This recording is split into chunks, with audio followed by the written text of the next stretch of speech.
Olá pessoal, professor Eliseu aqui de volta para a gente dar continuidade ao nosso curso Fiscalização de Contratos.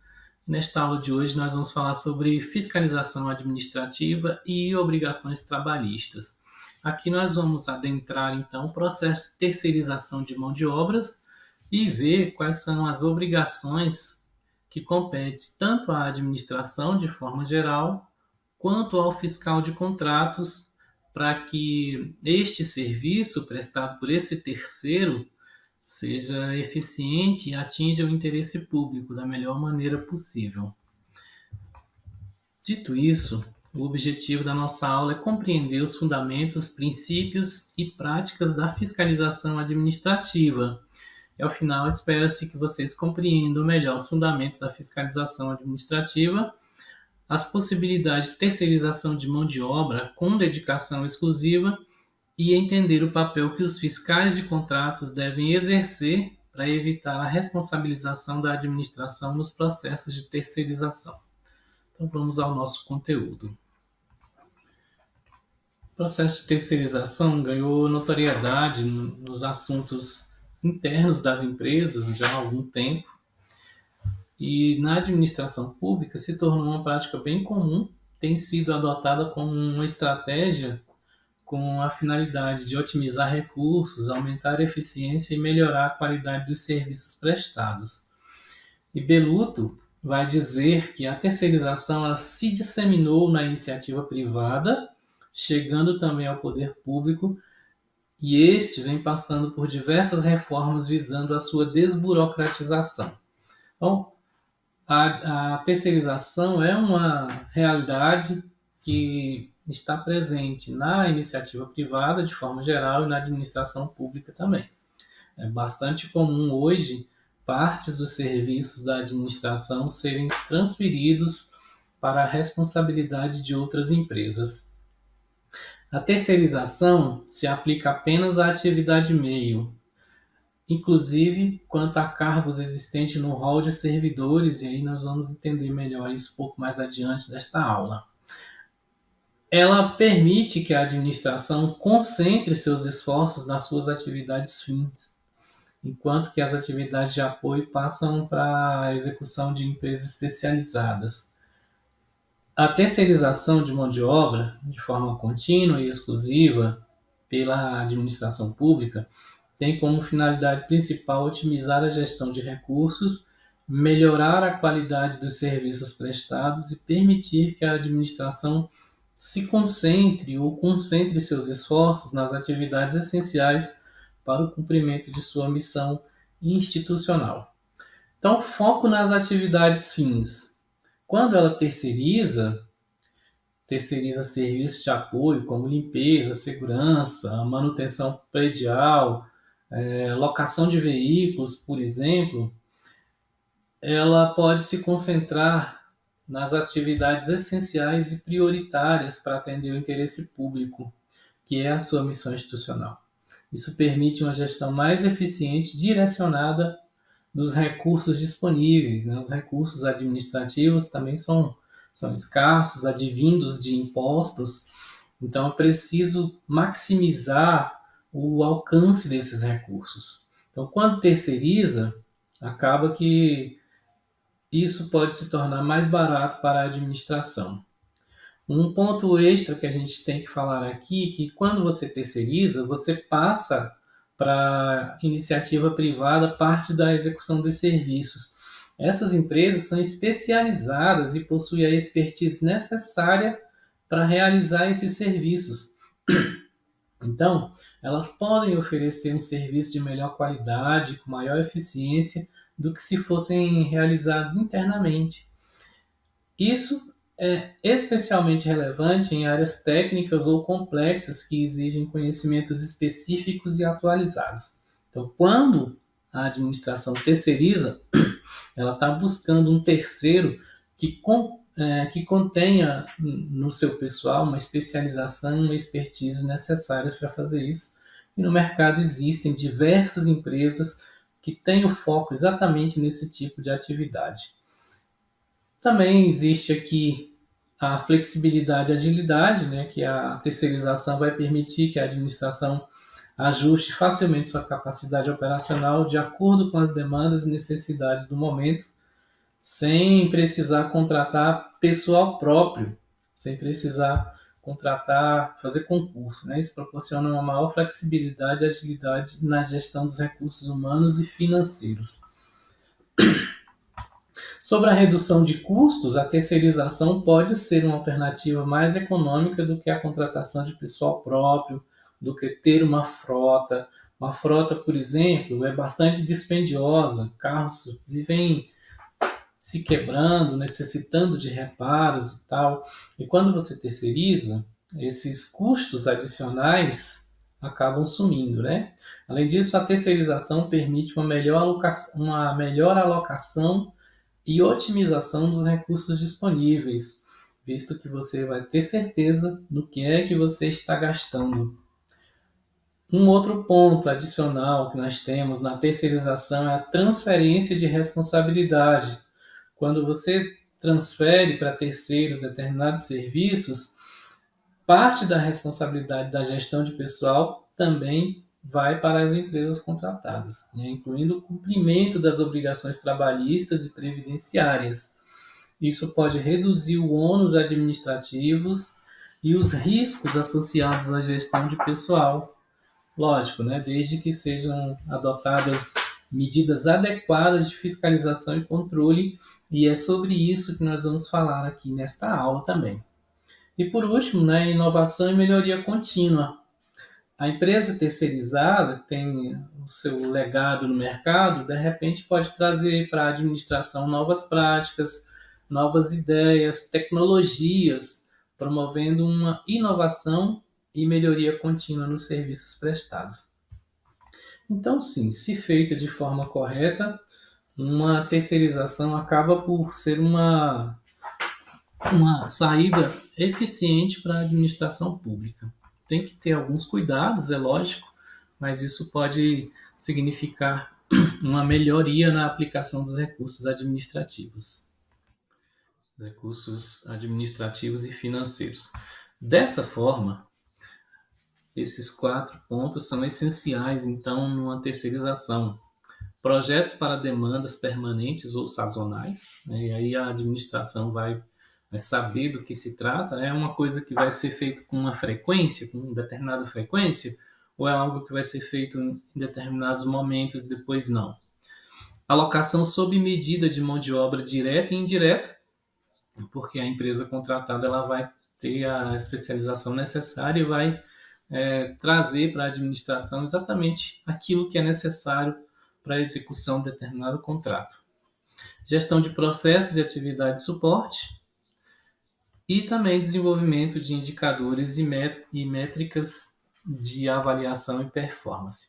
Então, além de tudo, a administração ainda pode fazer uma avaliação da empresa contratada, verificar se o serviço está sendo executado da maneira como se espera que seja. E aí nós temos então os seguintes personagens nesta relação, né? O tomador de serviços, que no caso será a administração pública, a empresa prestadora ou intermediadora e o empregado terceirizado. O vínculo deste empregado aqui, ele não é com a administração, com o tomador, mas sim com a empresa prestadora, né? Então, os direitos dos terceirizados vão ser garantidos pela empresa prestadora ou intermediadora. Caso ela não arque com a totalidade dos débitos, quem deverá fazê-lo será a empresa tomadora. Mas aí aqui é necessário ter um cuidado, né? Nós vamos ver isso adiante. Então, existe uma responsabilidade subsidiária da tomadora de serviços para o caso de haver uma falha na garantia dos direitos pela empresa prestadora, que é a empresa contratada. E é por isso que vem a súmula 331 do TST. Nós já vimos, né, por exemplo, que lá no artigo 121, a Lei 14.133 vai dizer o seguinte: somente o contratado será responsável pelos encargos trabalhistas. Veja que uma coisa aqui está relacionada com a outra. Apenas o contratado será responsável pelos encargos trabalhistas, previdenciários, fiscais e comerciais resultantes da execução do contrato. E nesse ponto aqui, a lei realmente está falando das subcontratações, das terceirizações. Só que no parágrafo 2º da lei, ela vai dizer o seguinte: exclusivamente nas contratações de serviços contínuos, com regime de dedicação exclusiva de mão de obra, a administração responderá solidariamente pelos encargos previdenciários, subsidiariamente pelos encargos trabalhistas, se comprovada falha na fiscalização do cumprimento das obrigações do contratado. Exatamente neste ponto é que entra em cena a súmula 331, que possui uma incidência direta nas contratações de mão de obra com dedicação exclusiva. Ela tem uma incidência significativa na fiscalização, exigindo uma abordagem cuidadosa e atenta por parte do fiscal do contrato, para que se garanta o cumprimento das diretrizes estabelecidas e se previna possíveis riscos e passivos trabalhistas para a administração pública, e para evitar que os trabalhadores venham a ser prejudicados pelas ações daquela empresa contratada. Nesse caso, então, a súmula 331 vai ressaltar o seguinte: a contratação de trabalhadores por empresa interposta é ilegal, formando-se o vínculo diretamente com o tomador dos serviços, salvo no caso de trabalho temporário. Mas vejam, a contratação irregular de trabalhador através de empresa interposta não gera vínculo de emprego com órgãos da administração pública direta, indireta ou fundamental. O risco fundacional. O vínculo é com a empresa prestadora, intermediária.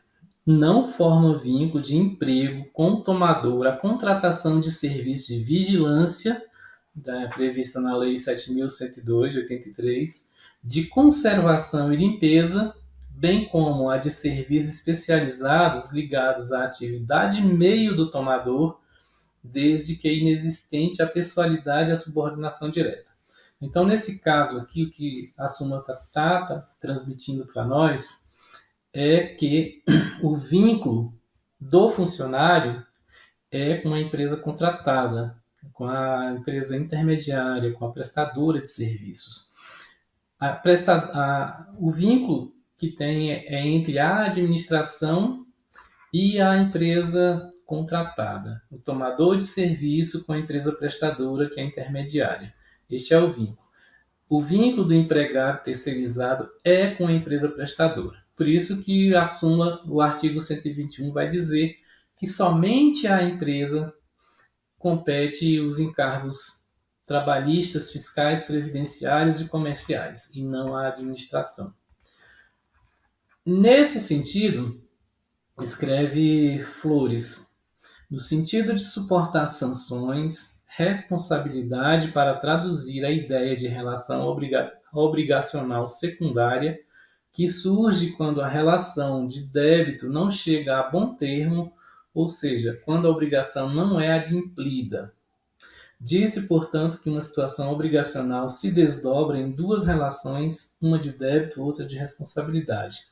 A segunda surge quando a primeira não se resolve a contento, isto é, quando o devedor não realiza a prestação a que se obriga.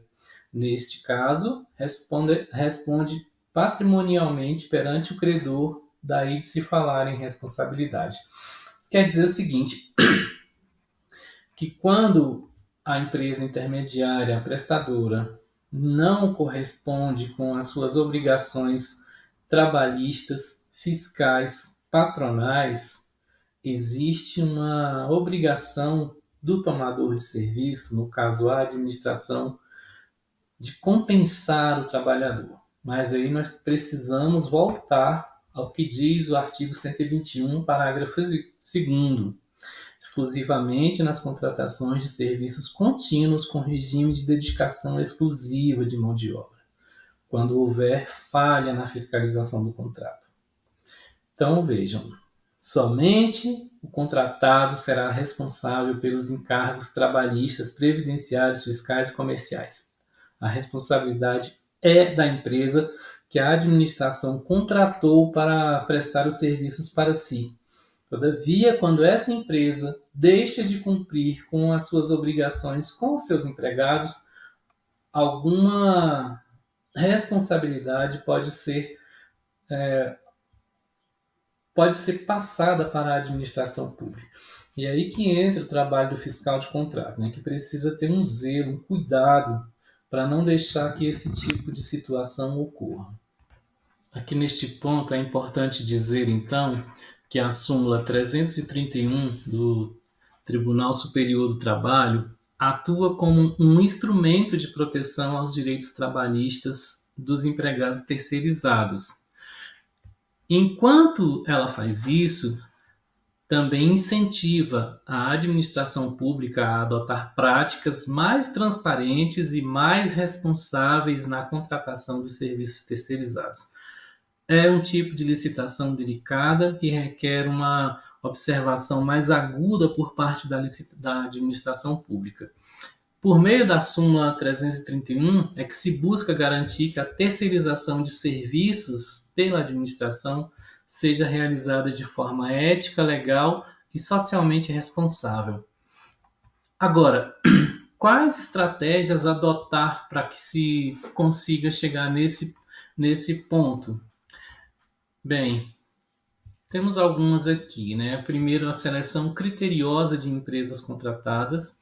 Então, quando se elabora um termo de referências, um estudo técnico preliminar para dar suporte à licitação que vier em seguida, esses documentos precisam ser muito bem feitos.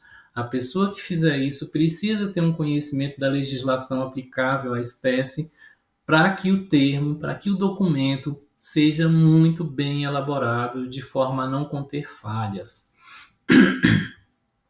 Também a elaboração de contratos claros e específicos.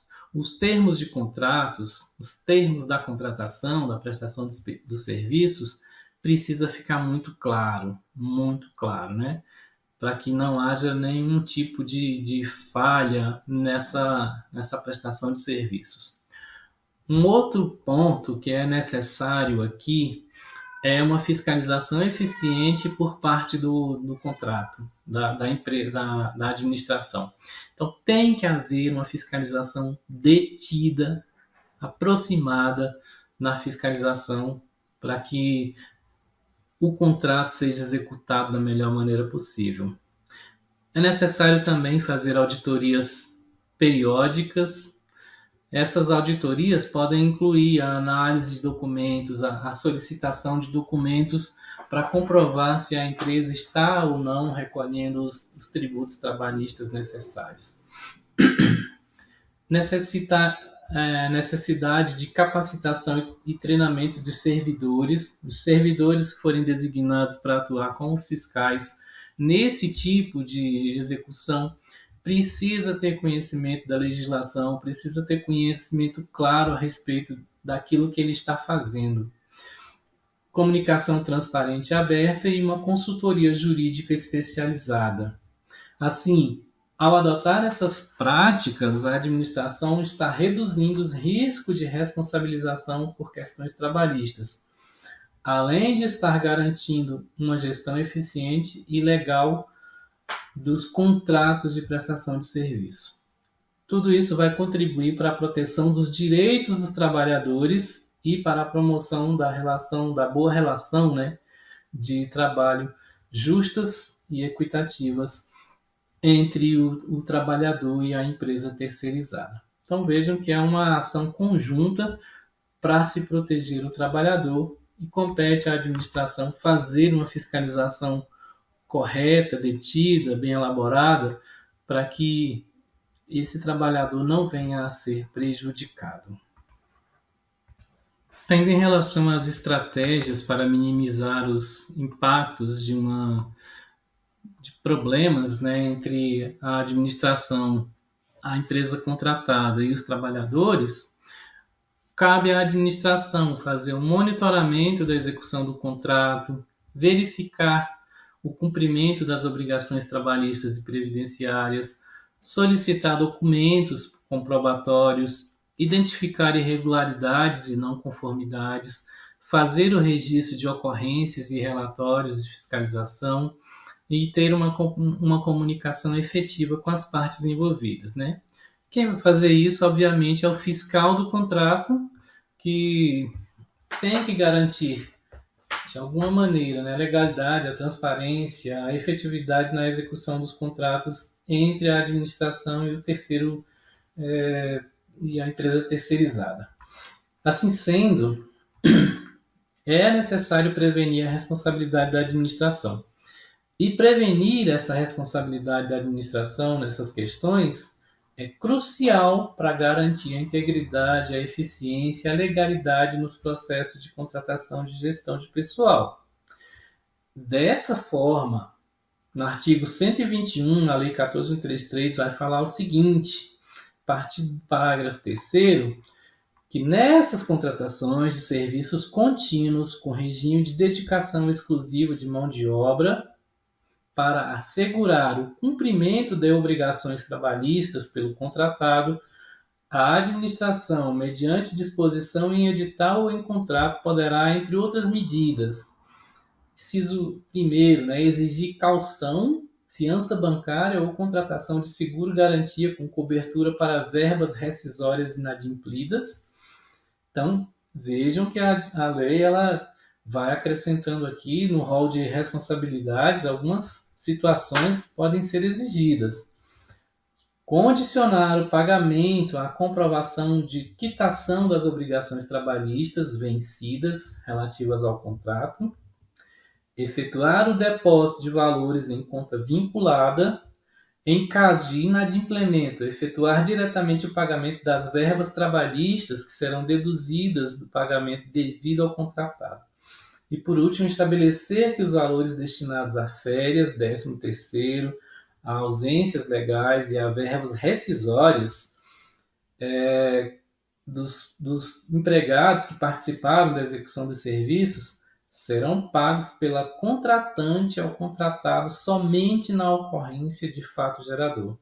Então, são medidas que a lei impõe, né, para tentar minimizar os impactos de ter uma responsabilização contra si, né, nos processos de terceirização de mão de obra. Caução, né, para a cobertura de algumas eventuais verbas rescisórias inadimplidas. O pagamento só será feito mediante a quitação das obrigações, então condiciona o pagamento à quitação das obrigações. O depósito pode ser feito em uma conta vinculada. No caso de inadimplemento, o pagamento pode ser feito diretamente ao contratado, né? Das verbas trabalhistas serão deduzidas do pagamento devido ao contratado. Caso de inadimplemento, então, a administração pode prever que vai deduzir do pagamento do contratado o valor correspondente às exigências legais. E dizer que esses valores, né, que são destinados a férias, a 13º, a ausências legais, serão pagos diretamente ao trabalhador, sendo isso descontado da folha de pagamento da empresa a ser contratada. Então, assim, os procedimentos de fiscalização das obrigações trabalhistas e previdenciárias são de extrema importância para garantir o cumprimento da legislação trabalhista. O trabalhador não pode ser lesado de forma alguma. Então, a administração pública ela pode responder subsidiariamente no caso de falha na fiscalização. Então, por isso, ela tem que fazer uma fiscalização excelente para evitar que algum tipo de responsabilidade recaia sobre si no caso das terceirizações. Ainda sobre a responsabilização da administração, nós temos o seguinte, nós temos esse quadro aqui, que é bem interessante, apesar de que não tem o texto nas bolinhas, né? Mas, por exemplo, a lei estabelece a responsabilidade por danos que a empresa contratada venha a causar aos seus funcionários, mesmo quando a fiscalização da administração falhar. E aí, para que isso não ocorra, uma série de situações devem ser analisadas, né? Por exemplo, o fiscal de contratos ele precisa ter conhecimento da legislação e normas aplicáveis. Um exemplo de lei de norma aplicável é a Lei 13.429, de março de 2017. É esta lei que regulamenta no Brasil a terceirização de mão de obra. Então é necessário ter conhecimento dessa legislação para poder executar um serviço bom, de qualidade. Da mesma forma, conhecer a súmula 331 do TST. Isso tudo pode ajudar na fiscalização contratual e evitar que as empresas contratadas deixem de cumprir com suas obrigações trabalhistas. O segundo ponto aqui seria planejamento e definição das prioridades. Então, como eu já disse, né, no momento em que se está elaborando os documentos iniciais da futura contratação, definir o que são prioritários, né? Outro ponto é foco nos resultados e impactos, né? Isso tudo vai gerar eficiência na fiscalização. Uma fiscalização frágil vai acabar responsabilizando a administração. Por isso, é necessário ter foco na fiscalização para garantir que não haja consequências negativas, né? O fiscal ele também precisa ter independência e imparcialidade. Esse tipo de prestador de serviço ele é bastante vulnerável diante da administração, porque nem sempre ele vai poder escolher o fornecedor, o, contra, o trabalhador que ele quer, sem que a administração fale, escolha esse ou aquele. E como já vimos, isso é ilegal. Além disso, o fiscal do contrato precisa ser independente e precisa trabalhar com imparcialidade, né? Já vimos que o fiscal não pode ter nenhum tipo de vínculo com a empresa prestadora. Tampouco ele pode indicar colegas para irem trabalhar na empresa prestadora, né? Senão o trabalho dele vai acabar se tornando comprometido. Então, ele precisa ter independência e imparcialidade. Um outro ponto que se requer aqui é uma capacitação e atualização profissional para conhecer, né, todo o escopo legal aplicável a essa espécie, inclusive a da Lei 14.133, é necessário estar sempre atualizado, estar sempre se capacitando. É a administração que deve prever isso, que deve incentivar o fiscal a fazer isso. E por último, ter uma comunicação transparente e clara com a empresa contratada. Então, todos esses mecanismos vão garantir que a administração pública tenha resguardada a si a fiscalização do contrato, né, para que ela não venha a sofrer nenhum tipo de sanção administrativa depois por parte dos órgãos fiscalizadores. Bom, então até aqui nós vimos como é importante para a administração, às vezes, terceirizar determinadas partes do serviço que ela executa, das atividades meios e não da atividade fim, né? Quando ela terceiriza, ela pode se focar na sua missão institucional, que é atender o interesse público, fazendo isso de forma eficiente, de forma que vai atingir esse interesse público da melhor maneira possível. E vimos também que é necessário, quando se terceiriza alguma parte do serviço, fazer uma fiscalização mais detida, mais detalhada. E aí, então a gente pode concluir o seguinte, que a fiscalização administrativa desempenha um papel fundamental na garantia da legalidade, eficiência e transparência na gestão pública. Como um todo, qualquer que seja o tipo de contrato, a fiscalização é importantíssima para garantir a legalidade, eficiência e transparência. No caso da terceirização de mão de obra, algumas situações precisam ser levadas em consideração, né? Por exemplo, ao atuar na fiscalização de contratos de serviço, sobretudo aqueles com mão de obra terceirizada, que é de outra empresa, mas que vai atuar dentro do órgão contratante, o fiscal de contrato precisa ser diligente no que se refere à disponibilização de condições adequadas de fiscalização pela empresa contratada. A não geração de vínculo de subordinação entre o fiscal com os empregados terceirizados é o que garante que a fiscalização seja eficiente. Então, não pode haver de forma alguma qualquer tipo de vínculo entre o fiscal e a empresa contratada. Condições de fiscalização também, a empresa terceirizada precisa facilitar o exercício da fiscalização.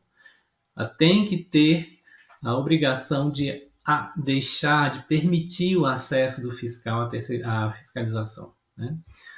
Precisa, inclusive, né, fornecer a ele os documentos necessários para que se comprove que todas as obrigações estão sendo cumpridas e que os encargos estão sendo devidamente selecionados para pagamento aos funcionários futuramente, né, quando eles deixarem a empresa, ou aqueles que são obrigatórios, né, que sejam pagos no seu momento devido, como férias, 13º. Essa parte aí tem que ser transparente, tem que ser informado ao fiscal para que ele consiga executar o seu serviço da melhor maneira possível.